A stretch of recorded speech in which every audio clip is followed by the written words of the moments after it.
हा अपघात नव्हता चैतन्य भाऊजी, धापा एक वेल प्लॅन ॲक्सिडेंट होता. नमस्कार प्रेक्षकांनो.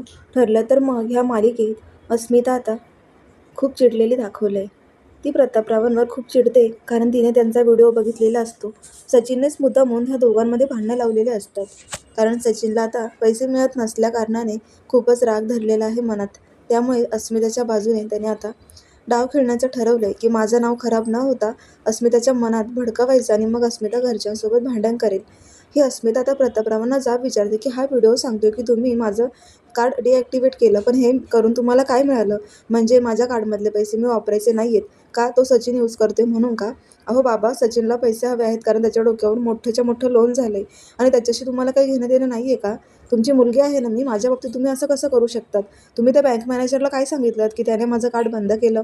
खूप आता ती बोलायला लागते आणि इकडे मात्र कल्पना, अर्जुन यांना खूपच राग येत असतो कारण अस्मिता पूर्णपणे सचिनचीच बाजू घेते आणि आपल्यालाच वेड्यात काढत आहे हे आता प्रतापरावांच्या लक्षात येतं. अस्मिता जरा जास्तच आवाज देऊन म्हणजे आवाज वर चढवून बोलत असते. सायली आणि अर्जुन पण आता इशारे करत असतात की अस्मिता ताईंचं नक्की चाललंय काय? अस्मिता एक शब्दसुद्धा गप्प बसायला तयार नसते. पण आता प्रतापराव म्हणतात की तू माझ्यावर पाळत ठेवून होतीस. हा व्हिडिओ काढण्यामागचं कारण तरी काय अस्मिता? तू हे काय दाखवून दिलंस? आज मी तुझा म्हणजे माझं तुझ्यावर इतकं लक्ष असून सुद्धा तू माझ्याच म्हणजे विश्वासाला तडा गेल्यासारखं वागायला लागलीस. काय समजायचं काय अस्मिता मी? तर आता सचिन म्हणतो की भांडण तर खूप वाढले आणि आता मला मुद्दामून माघार घ्यायलाच पाहिजे. असं म्हणून तो म्हणायला लागतो की अस्मिता, माझं लोन कसं फेडायचं ना ते माझं मी बघेल. उगाच तुझ्या बाबांबरोबर भांडत बसू नकोस. त्यांना नाही द्यायचं आहे ना कार्ड ॲक्टिव्ह करून, ठीक आहे ना? मी आता 2 पैसे कसे कमवायचे ते बघतो. रस्त्यावर उतरायची वेळ आली ना तरी नको यांचं कार्ड. अस्मिता, बस झालं भांडण. चल रूममध्ये, आता मला एक शब्दसुद्धा बोलायचं नाही आहे. सगळेजण असं बोलतंय की फक्त ह्या गोष्टीला मी जबाबदार आहे. व्हिडिओ मी काढला याचा अर्थ असा नाही होत ना की मी वाईट आहे. अगं अस्मिता, मला फक्त एवढंच दाखवून द्यायचं होतं की रोज तुझे बाबा तुला सांगत होते ना की मी बँकमध्ये जाऊन बोललोय. मग बँकमध्ये जाऊन बोललेले असताना व्हिडिओमध्ये तर असं दिसते की ते कार्ड घेऊन गेले होते आणि त्याने ते डिॲक्टिवेट केले. त्याचं काय? म्हणून प्रतापराव आणि कल्पनाला खूपच वाईट वाटलेलं असतं. कारण अस्मिता ही सचिनच्या बाजूने बोललेली असते आणि दुसरं म्हणजे तिने अविश्वास दाखवलेला असतो. तर आता तरीसुद्धा प्रतापराव सगळ्यांनाच खूप राग आलेला असतो. पुढे आता अस्मिता म्हणते की मला मला आता माझं सचिन जे काही सांगतोय ना तेच म्हणणं पटायला लागले. तुम्ही सगळे ना माझ्या सचिनचा खूप खार करतात. तो या घरात आल्यापासून तुम्हाला फक्त आणि फक्त आमच्याबरोबर कुरापती करायचे असतात. असं बोलून ती आता बोलायला लागते आणि सचिन तिला आता रूममध्ये घेऊन जातो. इकडे सायलीला फार वाईट वाटतं. ती म्हणते की बाबा, हा व्हिडिओ यांनीच काढलेला आहे, म्हणजे ह्या सचिन भाऊजींनी. एवढी मजा यांची तुमचा पाठलाग करून तुमचा फार व्हिडिओ वगैरे काढलाय आणि तरीसुद्धा अस्मिताताई फक्त सचिन भाऊजींचीच बाजू घेत आहे.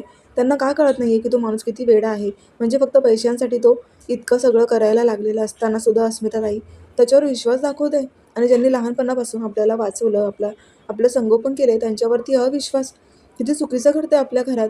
अर्जुन पण म्हणतो की बस झालं आता, मला एक शब्दसुद्धा ऐकायचा नाही आहे. अस्मिताताईला कधीच कळणार नाही आहे सचिनच्या बाबतीत आणि ती आपल्यावरच ओरडायला लागली आहे. हे सगळं आता खूप माझ्या डोक्याच्या वर जायला लागलं आहे. हा सचिन याची म्हणजे खूप याला चरबी आहे आणि हा जास्तच बोलायला लागला आहे. असं पण आता हा अर्जुनसुद्धा म्हणू लागतो. तर हा सचिन आता रूममध्ये गेल्यावर गप्प तर बसलेलाच नसतो, अजून राग काढायला लागतो. तो पूर्णपणे अस्मिताला दाखवून देत असतो की तुझे आईबाबा चुकीचे आहेत, ते आपल्यावर अविश्वास दाखवत आहे. पण मनातल्या मनात तो म्हणतो की मला फक्त पैसा हवा आहे आणि तो मिळवण्यासाठी मी कोणत्याही थराला जाऊ शकतो. तर कल्पना म्हणत असतात की अस्मिता, तुझ्याकडून एक्सपेक्ट नव्हतं का? तू तर सरळ बाबांचा व्हिडिओ काढला तर काढला आणि अजून त्यांनाच जाब विचारतेस, तू त्यांच्यावरच ओरडतेस. अगं, हे संस्कार नाही आहेत ह्या सुभेदारांचे. तुझं चाललंय काय? तू काय करतेस अस्मिता असं? अगं, आता बाळ झालंय तुला, जबाबदारी वाढली आहे, पण तुझा राग तिटकार आहे, काय चाललंय? तरीसुद्धा आता हा सचिन आणि अस्मिता रूममध्ये रागाने निघून जातात. पुढे आता ही प्रिया जेलमध्ये जाते. तिकडे आता महिपत आणि नागराजला ती म्हणते की मला तुमची मदत हवी आहे. नागराज म्हणतो की तुला वाटलंच कसं काय की आम्ही तुला मदत करू? प्रिया म्हणते आपण एका टीममधले आहोत, तुम्ही मग आम्हाला मदत नाही करणार? तर आता नागराज आणि महिपत म्हणतात की तुला नाही मदत करणार आम्ही, समजलं ना? कारण तू आम्हाला सोडवलंच नाही आहेस आणि आता आमच्याकडे मदतीचे हात का पसरतेस? प्रिया पायाच पडायला लागते आणि म्हणते की तुम्हाला एक गोष्ट सांगू, सायली, अर्जुन, सुभेदार हे, ती बाई आणि हा अर्जुन दोघंही पुरावे जमा करतायत. मी तन्वी किल्लेदार नसल्याचे पुरावे जमा करतायत आणि याच्यामधनं मला वाचवा. कारण मी हे माझ्या स्वार्थासाठी नाही तर तुमचा पण स्वार्थ सिद्ध करण्यासाठी आली आहे. नागराज आणि महिपत म्हणतं की तू काय करू शकणार नाही आहे, तू आम्हाला सोडवलंस का? नाही ना, फक्त आश्वासनं देऊन निघून गेलीस आणि आता आली आहे तोंड घेऊन. तुझा फायदा आहे ना म्हणून आली आहेस. त्यावर प्रिया म्हणते की प्लीज माझ्यावर विश्वास ठेवा. तुम्हाला एक सांगू, साक्षी बाहेर आहे, पण तिने वकील बघितला का तुम्हाला सोडवण्यासाठी? नाही ना? कारण ती स्वतःच पेजात अडकली आहे. तिच्या मागावर पोलीस आहे तेव्हा ती काय वकील बघणार आहे? माझं तसं नाही आहे ना. तुम्ही माझं काम केलं ना, त्याच्या पुढच्याच ह्याच आठवड्यात मी तुम्हाला जेलमधून बाहेर काढणार आहे. मी एक वकील पण बघितला आहे. प्लीज मला मदत करा. कारण आता प्रिया सांगते की मी एवढ्या पुराव्यांच्या जवळ आलेली आहे ना, की मला कधीही पोलीस पकडतील. त्यापेक्षा पुरावे नष्ट करण्यासाठी मला तुम्हाला एक प्लॅन सांगायचा आहे. पण तुम्ही मला हे तरी सांगा की तुम्ही मला मदत कराल की नाही? नागराज आणि महिपत ठरवतात की नक्की हिचं काय चाललंय हे ऐकून घ्यायला पाहिजे. ते म्हणतात की बरं ठीक आहे, तू नक्की आम्हाला सोडवशील जेलमधून बाहेर? प्रिया म्हणते हो नक्की सोडवणार आहे, पण मला इथून वाचवा, मला ह्या संकटातून बाहेर काढा. महिपत म्हणतो बोल काय करायचं आहे? ती म्हणते की मला असं वाटतंय की आता ती वेळ आली पुरावे नष्ट करण्याची, आणि पुरावे नष्ट करायचे असतील तर मला वाटतं की सायली आणि अर्जुनला जीवे मारावं लागेल. त्यांना आता संपवणं हाच माझ्यासाठी योग्य पर्याय वाटतोय. त्यावर महिपत आणि नागराज म्हणतात की एवढं सोपं आहे का एका वकिलाला मारायचं? ऑलरेडी आपण खूप खून केले आहेत आणि आम्ही तर जेलमध्ये आहोत. तुलाही जेलमध्ये भरती व्हायचं आहे की काय प्रिया? आणि काय आम्हाला बोलते सोडवणार? तर प्रिया म्हणते की प्लीज माझ्यावर विश्वास ठेवा. प्रतिमाचा DNA त्यांनी लॅबमध्ये पाठवला आहे, त्या महिन्याचा पण DNA पाठवला आहे. कधीही रिपोर्ट येऊ शकतात. एकतर मी एवढा प्लॅन केला होता, सोन्याचा हार देऊनसुद्धा हा मॅटर क्लोज करण्याचा प्रयत्न केला, पण माझ्या हाताला यश आलेलं नाही आहे. पुढे आता प्रतापराव हे अस्मिताला समजावू लागतात की तुझा काहीतरी गैरसमज होते अस्मिता, पण मला आज फार वाईट वाटलं की एका मुलीला मी इतकं म्हणजे जपलं आहे आणि त्या मुलीने माझ्यावर अविश्वास दाखवला. चक्क तुम्हाला व्हिडिओ दाखवून माझंच तोंड बंद केलंस अस्मिता. तुला हा व्हिडिओ दाखवून नक्की काय करायचं होतं गं? माझा इगो दुखवायचा होता की काय? मला आता खूप हर्ट झालं आहे. सायली अर्जुनला पण डोळ्यात पाणी आलेलं असतं. तर हा सचिन म्हणतो की तो व्हिडिओ इम्पॉर्टंट नाही आहे, मला फक्त हे दाखवून द्यायचं होतं की तुझे आई बाबा काय करताय काय. तरीसुद्धा त्या अस्मिताला इथे जरा वाईटच वाटतं, कारण की बाबांचा इगो हर्ट झाला आहे तिच्या लक्षात येतं की आपण फार चुकीचं वागलो आहे, बाबांवर अविश्वास दाखवला आहे. तिला आता पश्चाताप होत असतो, पण आता ती बोलणार तरी काय होती? कारण मागे सचिन उभा असतो आणि त्याच्याकडे त्याची साईड घ्यायची की बाबांची साईड घ्यायची ह्याच पेचात आता ही अस्मिता सापडलेली असते. त्यामुळे ती विचार करते की आई प्लीज, बाबा प्लीज, असं काही म्हणजे माझा हेतू नव्हता की तुमचा व्हिडिओ दाखवून तुम्हालाच म्हणजे तुमचाच पुरावा सगळं तुम्हाला असं असं काही नव्हतं माझ्या मनात. पण काय झालं, मी जरा रागात होते आणि म्हणून हे सगळं बोललं गेलं. तर बाबा प्लीज ऐका ना. सॉरी म्हणणार असते, पण प्रतापराव तिला हात करतात आणि म्हणतात की बास, तू जे बोलायचं होतं ते बोलून झाले, आता नको मला तुझं सॉरी. असं म्हणून ते निघून जातात. त्या अस्मिताला फार वाईट वाटतं, ती रडायला लागते. तर आता सायली म्हणत असते की खूप सगळं चुकलं आणि आपण फक्त अस्मिता ताईंना दोष देऊन उपयोग नाही आहे, कारण याच्यामागे सचिन भाऊजींचा हात आहे. तेच भडकवतं अस्मिता ताईंना. त्या आधी अशा नव्हत्या, पण मला कळत नाही की जो माणूस चुकीचा आहे त्याला पाठीशी काय घालायचं. अस्मिता ताईंना कळत नाही की त्यांचा नवरा चुकीचं वागतोय ते. एवढ्या कशा प्रेमात पूर्णपणे नाहून निघालेले आहेत. फार प्रेम उतू चाललंय यांचं, पण यांना कळणार आहे का पुढे जाऊन हे किती धोकेबाज आहे? तो माणूस सरळ सरळ अस्मिता ताईंना फसवतोय, पण त्यांना कळतही नाही आहे. म्हणजे कळतंय, राग पण येतोय, पण त्या दाखवत का असं दाखवत आहे की घरचेच वाईट आहेत आणि सरळ सरळ फक्त सचिन भाऊजींची बाजू घेत आहे. रिकामटेकडा माणूस आहे तो. कॅनडाचे अकाउंट्स बंद झाले म्हणून आपल्याकडे पैसे किती उफळायचे याचा तो पुरेपूर प्लॅन करत असतो आणि अस्मिता ताई त्याला सपोर्ट करते. उद्या या गोष्टींमुळे पूर्णपणे आपण फसणार आहोत हे कळत नाही आहे का? असं सायलीसुद्धा आता अर्जुनसुद्धा म्हणत असतात. पुढे आता ही प्रिया असं म्हटल्यावरती महिपत आणि नागराज म्हणतात की जा मग वकिलाकडे, तुझ्या प्लॅनचं काय करायचं हे तर आम्ही आता ठरवतोय, तुला आम्ही कळवतोच, पण तोपर्यंत वकिलाला भेट आणि त्याच्याकडे जरा बघ आमच्या जामिनाचं काय होतंय ते. मग प्रिया म्हणते की हो, कारण आता तुम्ही जर माझे पुरावे नष्ट करण्यासाठी सायली आणि अर्जुनला जर मारणार असाल तर मी मनावर घेईल ना.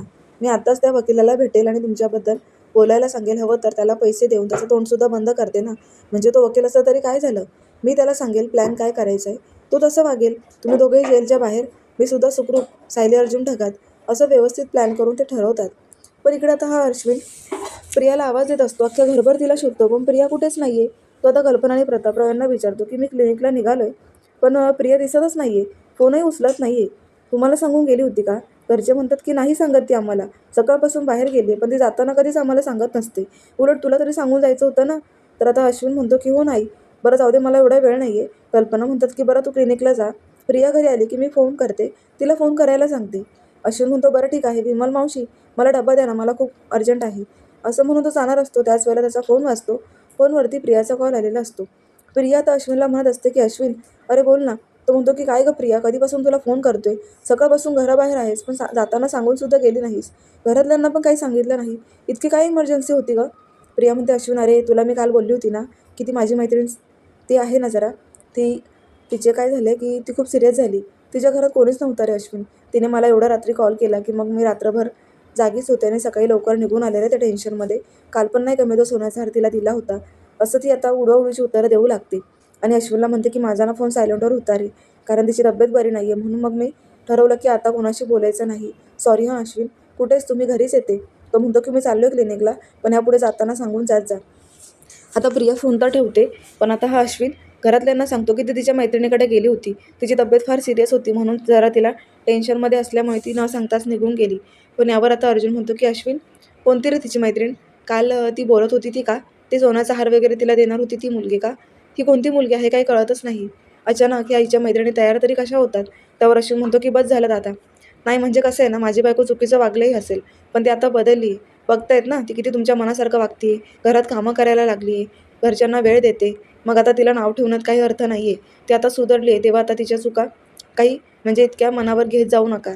ती जे पण काही करते ते टेन्शनमध्ये असते, असं सरळ सतत तो आता बोलू लागतो. पण अर्जुन म्हणतो की तुला कळणारच नाही आहे ना अश्विन, जाऊ दे, तुला उशीर होते ना, जा तू. आता अश्विन जायला लागतो आणि तो रागातच असतो जरा. तर आता अर्जुन आणि सायली म्हणतात की बापरे, अश्विन भाऊजींचं कसं होईल? सरळ सरळ ती प्रिया यांना फसवते, यांना कळत कसं नाही आहे? एक दिवस असं येईल की अश्विन भाऊजींना बोलायला एक शब्दसुद्धा राहणार नाही. इतकी भयानक आहे ही प्रिया.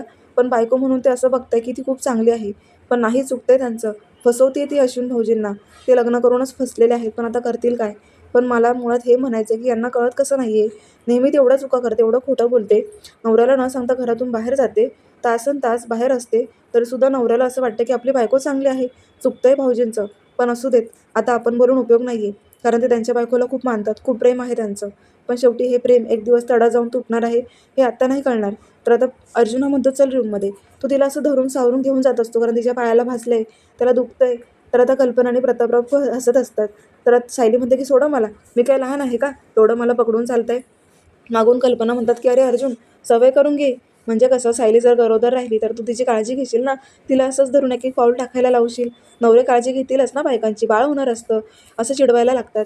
तर आता सायली खूप लाजत असते आणि अर्जुनला टेन्शन आलेलं असतं, कारण अर्जुनने बाळाचा विषय काढल्याबरोबर त्याला आता प्रश्न पडला की ही जबाबदारी मला झेलेल, असं आता तो विचार करायला लागतो आणि त्याला खूप टेन्शन येतं.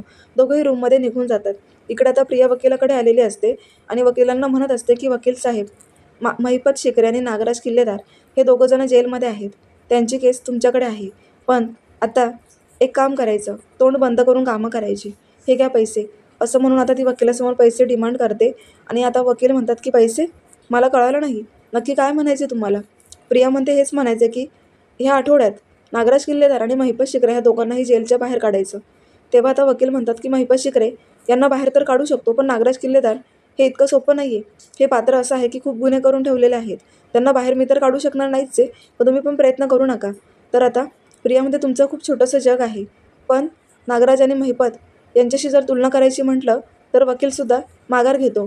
आता वकील तुम्ही आहात, पण प्लॅन मी सांगेल तसा करायचा, आणि हे पैसे फक्त तुम्हाला महिपत आणि नागराजला सोडवण्याचे दिले आहेत. प्लॅन केल्यावरती माझा प्लॅन ऐकून त्या प्रकारे वागलात तर अजून पैसे मिळतील. आता हा वकील पण कन्फ्यूज होतो आणि ठरवतो की ह्या बाईकडे खूप पैसे दिसत आहेत. ठीक आहे, मी सोडवेल ना, त्या महिपतला पण सोडवतो आणि नागराजला पण सोडवतो. पैशांची डील केली आहे ना, शेवटी माघार घ्यावीच लागेल. तोही आता पॉझिटिव्ह होतो आणि प्रियाला सांगतो की तुम्ही बिंदास राहा, तुमचा प्लॅन तर मला मान्य आहेतच, पण ह्या आठवड्यात मी त्या दोघांनाही बाहेर काढेल. शब्द आहे माझा, प्रॉमिस करते तुम्हाला. असं म्हणून प्रिया पण खुश होते, वकिलाला पण पैसे मिळणार असतात, दोघांमध्ये डील होते. आणि मग आता प्रिया म्हणते की माझं काम झालेलं आहे. पुढे आता अश्विन आणि सचिन आणि अस्मिता यांचा सिक्वेन्स दाखवला आहे. अस्मिता रूममध्ये आल्याबरोबर हा सचिन म्हणतो, तुला काय गरज होती तुझ्या वडिलांना सॉरी म्हणण्याची? अगं काय चुकीचं करतोय आपण? तुझ्याच बाबाने ते कार्ड डिॲक्टिवेट केलं ना, मग जा विचारायला नको का? आज त्यांची चुकी असताना पण तुला कसला म्हणजे इतका पघळ आला होता की तू दाखवतेस की आमची चुकी आहे? अस्मिता हे मला चालणार नाही. अगं मी माझ्या बाळासाठीच करतोय ना, माझ्यावर लोन आहे, पण लोन कसं झालं हे तुला मी कित्येकदा सांगितलं आहे. पण आज एक बायको म्हणून तू मला सपोर्ट करतच नाही आहेस ना. अगं जगात बघ, नवऱ्यांसाठी बायका किती जीव काढतात, किती जीव लावतात, पैशांची डिमांड करतात, आणि तू काय केलंस? कधीतरी चांगली बायको बनून राहा अस्मिता. हे चुकीचं नाही वागलीस का तू आज? म्हणजे तू दाखवून दिलं की तुझा नवरा बेरोजगार आहे ना, तू काहीच करू शकत नाही, त्याला रस्त्यावर काढायला पाहिजे, असंच मला वाटायला लागले. तू काय माझी लायकी दाखवत होतीस का? तो आता चक्क तिच्याबरोबर भांडतोय. म्हणजे ज्या बायकोने आपल्याला कार्ड इतके दिवस वापरायला दिलं, तिलाच आपण इतकं काही बोलून एकटं पाडतो, हे याला सचिनला कळत नाही आहे. कारण तो म्हणतो की मला फक्त पैसा हवा आहे, मला काय घेणं देणं याच्याशी, असं मनातल्या मनात म्हणून तिच्यावर इतकं काही बोलून घेतो की आता अस्मिताला राग येतो. ती म्हणते की सचिन, म्हणजे मी माझं कार्ड तुला यूज करायला दिलं, मी पैशांचा हिशोब न घेता तुझ्या हवाली ते सोपवून दिलं, तुला वाटेल ते करायला मी तयार झाली, आणि तरीसुद्धा तू आज मलाच दोष देतोयस. अरे मी माझ्या घरच्यांची बाजू घेतलीच नाही आहे, मी तुझीच बाजू घेते सतत. तर आता हा सचिन रागानेच रूमच्या बाहेर जातो आणि अस्मिता रडायलाच लागते. पुढे आता अर्जुन हा इतका शांत बसतो की सायली त्याला विचारते की तुम्ही इतके शांत का आहात, काय झालंय? तर आता अर्जुन सांगतो की आपल्याला बाळ होणार म्हणजे आई आणि बाबा आत्ता म्हणाले की आपण बाळाचा विचार करायला हवा आहे. तुला कितपत योग्य वाटते का सायली हे? सायली म्हणते की योग्य काय? सगळ्यांची इच्छा असेल तर आपण एक पाऊल पुढे जायला हवं आहे. अर्जुन म्हणतो कसं शक्य आहे सायली? अगं ही जबाबदारी मला पेलवेल का? एक बाबा म्हणून, एका बाळाचा बाबा म्हणून मला हे नाही जमणार एक जबाबदारी. सायली म्हणते का पण? प्रत्येकाच्या आयुष्यात हे क्षण आल्यानंतर किती आनंद असतो. पण तुम्ही का असा विचार करताय? घरचे सुद्धा वाट बघताय. पण आपण आता जर किती दिवस असं म्हणत राहिलो की नाही ही जबाबदारी पेलवणार नाही आहे, तर मग बाळ किती उशिरा जन्माला येईल आणि आपल्याला पण म्हणजे जबाबदारी योग्य त्या वयात यायला पाहिजे ना, ते समजावत असते. तर अर्जुन म्हणतो बरं ठीक आहे, करूयात आपण याच्यावरती पण विचार. तू इतकं मला समजावतेस ना सायली की माझ्या प्रत्येक प्रश्नाचं उत्तर सहज सुटलं जातं. पण मी काय म्हणतो, आज ही प्रिया कुठे गेली होती याचं कळतच नाही आहे मला. इतक्या सकाळी कुठे जाते ही? सायली म्हणते की एक काम करा ना, एकदा अशी वेळ होती की आपण बाहेर जायचो तेव्हा प्रिया आपला पाठलाग करायची. पण आता अशी वेळ आली की प्रिया बाहेर असते आणि आपण आपण तिचा पाठलाग करायला पाहिजे. अर्जुन म्हणतो तुझ्या पायाला बसले, तू बाहेर जायचं नाही आहेस, मी तुला आता डॉक्टरांकडे घेऊन जातोय. सायली म्हणते की हो अश्विन भाऊजींनी मला ट्रीट केलं आहे ना, ट्रीटमेंट दिली आहे माझ्यावरती, आता काही गरज नाही आहे त्याची, ठीक वाटतंय मला. पण तुम्ही जा आणि प्रियाचा पाठलाग करा बरं. आत्ता पण ती तयारी करते नक्कीच तिला आता मला वाटते की कुठेतरी जायचं आहे. आपण तिच्या बारीक हालचालींवर लक्ष ठेवायला पाहिजे. अर्जुन तुम्ही जा बरं, मला डॉक्टरकडे नेण्यापेक्षा हे महत्त्वाचं आहे की ती प्रिया आत्ता कुठे चालली आहे. जा लवकर तिचा पाठलाग करा, तिचं नक्की काय चाललेलं आहे. काल सोन्याचा हार द्यायला निघाली होती त्या सॅम्पल देणाऱ्या माणसाला, म्हणजे विचार करा की ती कुठपर्यंत पोहोचली आहे. पुढे आता सायली किचनमध्ये काम करत असते आणि खूप आवरसावर असते. तर आता अर्जुनला म्हणणं पटलेलं असतं की आता आपण बाहेर जाणंच योग्य आहे. तो निघून जातो बाहेर. इकडे आता अस्मिता रडत रडत हॉलमध्ये येते आणि सचिनचं म्हणजे डोक्यात विचार घेऊन बसते की आज सचिनने एवढं का बोललं मला, सचिनची एवढा दिवस बाजू घेऊनही आज तुम्हाला असं का म्हणाला. तिच्या डोक्यातून ते विचार जातच नसतात. तर आता सायली तिथे येते आणि म्हणते की अस्मिता ताई काय झालं हो? तुम्ही का रडताय? सचिन भाऊजी तुम्हाला काही बोलले का? तेव्हा ती म्हणते की सायली अगं आज खूप एकटं वाटते मला, म्हणजे मी आईवडिलांना पण दुखवलं, त्यात सचिनला पण राग आलाय. मला कळतच नाही की माझं काय चुकतंय. मी दोन्ही बाजू सावरतीये. इतक्या दिवस आमचं कधीच काही झालं नव्हतं, पण आज सचिन मला खूप ओरडला की एक बायको म्हणून मी काहीच करू शकत नाही आहे त्याच्यासाठी, असं काही म्हणालाय तुम्हाला. इतकी म्हणजे निष्ठुर आहे का गं मी? म्हणजे मी खरं प्रेम केलं आहे माझ्या नवऱ्यावरती, पण तो तर मला अविश्वास दाखवतोय. आज तर त्याने चक्क मला हे दाखवून दिलं की मी एक चांगली बायको होऊच शकत नाही. इतकी वाईट आहे का गं सायली मी? सायली म्हणते की अस्मिताताई तुम्ही मनाला लावून घेऊ नका. सचिन भाऊजी लगेच रिॲक्ट होतात, ते तुम्हाला समजू शकत नाही आहेत. तुम्ही तुमचं कार्ड त्यांना यूज करायला दिलं, पण त्यांना जाणीव तरी आहे का? ते असं चिडल्यावरती तुम्हाला काहीही बोलतात आणि तुम्ही काय ऐकून घेताय? अस्मिता म्हणते की मला आज फार वाईट वाटलं. खरं तर मला हेही समजते की सचिन खूप चुकीचा वागतोय. सायली म्हणते की नशीब. आता सायली मनातल्या मनात विचार करते की हे तर चांगलं झालंय की अस्मिता त्यांना हे तरी कळालं की सचिन चुकीचा वागतोय. म्हणजे उद्या यांना या गोष्टींना सुद्धा फेस करायचं आहे की सचिनच चुकीचा आहे, माझे आई बाबा कधी चुकीचे नव्हते आणि लवकरच हे त्यांना कळणारच आहे. तेव्हा आता हा भाग इथे संपलेला आहे. पुढील भागामध्ये आपल्याला बघायला मिळतं की महिपतने साक्षीला कॉल करून एका माणसाबरोबर डील केली आणि त्याला कंटेनरमध्ये एक प्लॅन सांगितला की तू कंटेनरने जायचं आणि एका गाडीला उडवायचं, अपघात घडवून आणायचा. आता नेमकं सायली आणि अर्जुन सिटी हॉस्पिटलच्या बाहेरून जात असतात. त्याच वेळेला ते गाडीत बसल्याबरोबर इकडे फोनवर महिपत सांगतो की आता पुढे तुझ्या समोर जी गाडी उभी आहे ना त्याचा अपघात घडू आणि बातमी कळत त्याने सर्वांना मोठा धक्काच बसतो. तेव्हा आता काय होणार हे उद्या पाहणार आहोत. पाहत राहा ठरलं तर मग.